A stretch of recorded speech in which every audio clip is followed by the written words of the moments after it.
आपने वो तिलिस्म विकसित कर लिया है कि समस्याओं को एड्रेस किए बगैर भी चुनाव कैसे जीते जा सकते हैं, कि बिहार, झारखंड, उत्तर प्रदेश और मध्य प्रदेश देश के बाकी राज्यों से पिछड़ रहा है।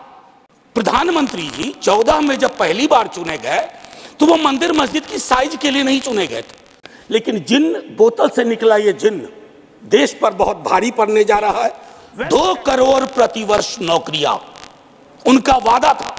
अगर 80 करोड़ लोगों को आपको अनाज देना पड़ रहा है तो मुझको अर्थव्यवस्था पर कोई टिप्पणी नहीं करनी है। तो मुझे कभी नहीं लगा था कि हमारी पूरी बातचीत टैक्सेशन, फॉरेन एक्सचेंज रिजर्व्स और वगैरह वगैरह की चीज़ों में रहेगी। अर्थव्यवस्था का वो एक चेहरा हो सकता है, लेकिन एक जनप्रतिनिधि जो राज्यसभा और लोकसभा में बैठे हुए हैं, उनके लिए आर्थिक परिस्थिति पे जब हम बात करते हैं ना, तो सर सबसे पहले गरीब की थाली नजर आती है।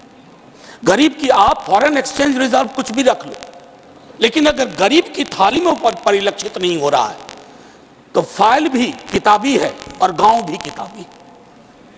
मैं सिर्फ, और हाँ बहुत बढ़िया कहा जावड़ेकर साहब ने कहा 80 करोड़ लोगों को, हालांकि मैं उस शब्द का इस्तेमाल नहीं करूंगा कि मुफ्त कुछ नहीं होता सर। मैं कई बार सदन में बोल चुका हूं, अगर 80 करोड़ लोगों को आपको अनाज देना पड़ रहा है तो मुझको अर्थव्यवस्था पर कोई टिप्पणी नहीं करनी है कि आर्थिक परिस्थिति क्या है, कितनी समावेशी है, वगैरह वगैरह।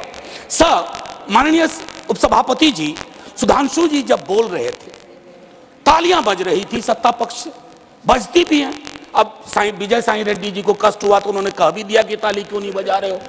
तो जब सुधांशु जी ताली बजा रहे के वक्तव्य पे ताली बज रही थी तो मुझे लगा कि गांव शहरों के बेरोजगार पर यह ताली कितनी भारी पड़ रही होगी। प्रधानमंत्री जी 14 में जब पहली बार चुने गए तो वो मंदिर मस्जिद की साइज के लिए नहीं चुने गए थे। 2 करोड़ प्रतिवर्ष नौकरियां उनका वादा था। 2 दाएं 20 करोड़। एक श्वेत पत्र तो बनता है कि हम कहां हैं। सर, माननीय उपसभापति महोदय, मैं कुछ चीजें आपके मध्य, क्या ऐसा तो नहीं है कि हम मानव विहीन और मानवीयता विहीन ग्रोथ स्टोरी के पक्ष में भजन गा रहे हैं, करतल ध्वनि कर रहे हैं? सर, कोई भी वैसा ग्रोथ जो फेसलेस हो, जॉबलेस हो, उस ग्रोथ से देश की हकीकत नहीं बदलती है। सर, बड़ी बड़ी बात लोग कर रहे थे। अभी पिछले महीने ये खूबसूरत किताब आई है, वेल रिसर्च्ड। आधी किताब में सर रेफरेंस है, ये है अनइक्वल। सर, हम किन देशों से पीछे हो गए हैं पता है? छोड़िए अमेरिका यूरोप की बात, बांग्लादेश और नेपाल इनकम इनइक्वालिटी को एड्रेस करते हुए मानवीय सूचकांक में हमको पीछे छोड़ चुका है। ये है सर दस्तावेज, ये अनइक्वल स्वाति नारायण की। बीते दिनों बिहार में एक जातिगत सर्वेक्षण हुआ। मैं चाहूंगा तमाम हमारे भाजपा के मित्र, उनको ना उससे मतलब ना हो, उसके प्रति विरोध हो, लेकिन एक बार उस दस्तावेज को पढ़िए, क्योंकि उन आंकड़ों में नंबर के बाद आर्थिक सामाजिक परिवेश भी जाहिर हुआ है। और तब प्रधानमंत्री जी पुनः ले जाऊंगा 14 में बिहार गए थे, बिहार को स्पेशल स्टेटस की बात वो करके आए थे, हाजीपुर, दरभंगा, पटना। सर, बिहार को आपकी जरूरत है माननीय सत्ता पक्ष।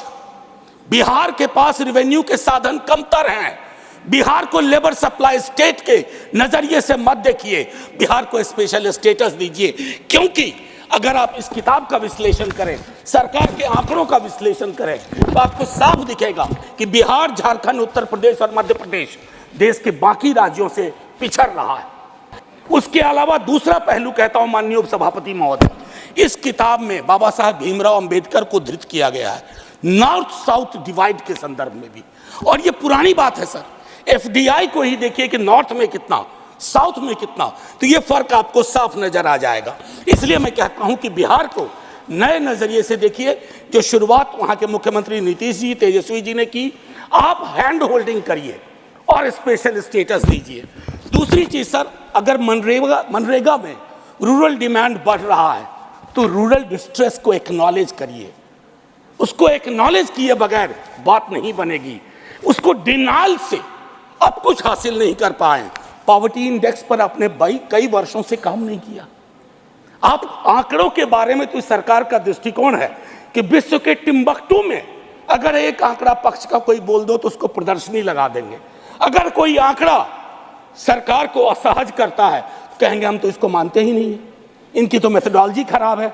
साहब नहीं, ये डिफरेंशियल दृष्टिकोण मत रखिए। हंगर इंडेक्स पे खुल के कहिए हम मीट नहीं कर पाए हैं। ये सत्ता पक्ष और विपक्ष का मामला नहीं है, ये मामला है हमारे कलेक्टिव फेलियर का। हमें एड्रेस करना होगा। आपको असल में लग गया सर, बस 1 मिनट लूंगा माफी के साथ।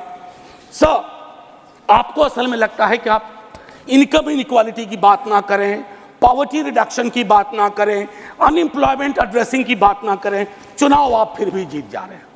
मैं मानता हूं आपने वो तिलिस्म विकसित कर लिया है कि समस्याओं को एड्रेस किए बगैर भी चुनाव कैसे जीते जा सकते हैं। लेकिन जिन बोतल से निकला ये जिन देश पर बहुत भारी पड़ने जा रहा है। वेल्थ टैक्स को लेकर के, इनकम इनइक्वालिटी को लेकर मैंने कहा वेल्थ टैक्स 16 में आपने अबॉलिश कर दिया। किसानों के बारे में सर मैं कहता हूं, आप कहते हैं शेयर बाजार उछल रहा है, बड़ी तारीफ होती है। सर शेयर बाजार उछले और एक किसान आत्महत्या कर ले, एक युवा बेरोजगार आत्महत्या कर ले, तो आप किस चीज को कहेंगे सर? और कुछ नहीं कहना चाहता। हाशिए के समूहों में पॉवर्टी की जो परिस्थिति है, आप बिहार का डेटा देखिए। आखिरी सर, एक सुधांशु जी बड़ी अच्छी चीजें बता गए, हमें तो लगा कि हम तो बेकार परेशानी है गरीबी से, भुखमरी से। 30 सेकेंड सर। तो मैं आपके माध्यम से अपने मित्रवर को कहता हूं, जब कश्ती साबितो सालिम थी, साहिल की तमन्ना किसको थी? अब ऐसी शिकस्ता कश्ती पे साहिल की तमन्ना कौन करे? जय हिंद सर। Thank you.